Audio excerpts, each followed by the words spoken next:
అమ్మా, ఏంటి ఇంత అర్ధరాత్రి వర్షంలో వచ్చావు? రా లోపలికి రా.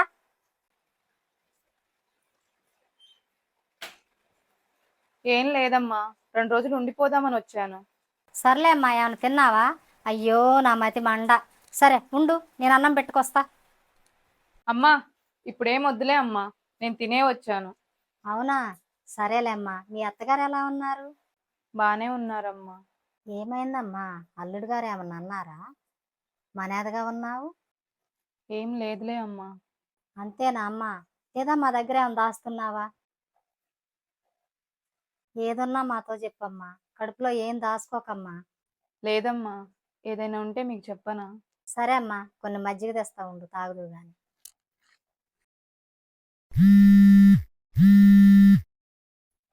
హలో. ఏంటే చెప్పా చేయకుండా మీ ఇంటికెళ్ళావు? ఏ నీ ప్రియుని చూడాలనిపించిందా? ఎందుకండి నన్ను అలాంటి మాటలని బాధ పెడుతున్నారు? అవునా? నిజంగానే నువ్వు తప్పు చేయకపోతే ఎందుకెళ్ళావే మరి?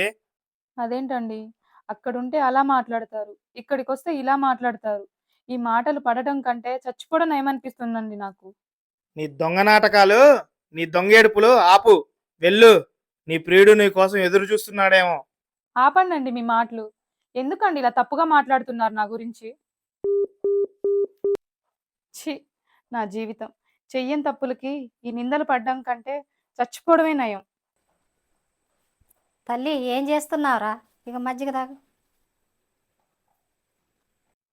అమ్మా, నేను కాసేపు పడుకుంటా అమ్మా. సరే అమ్మా, నేను పిన్ని వాళ్ళ ఇంటికి వెళ్ళి వస్తా. సరే అమ్మా. అమ్మా, తల్లి కవిత, లేకవే కవిత. అయ్యో దేవుడా, సత్యంత కర్మ నీకేం వచ్చింది? ఎంత ఘోరం జరిగిపోయింది. అయ్యో, నేను అనవసరంగా నిన్ను వదిలిపెట్టిపోయినా. ఏం చెయ్యాలి నేను అసలుకి? కవిత, కవిత, లే కవిత. అయ్యో, నీకేమైందమ్మా?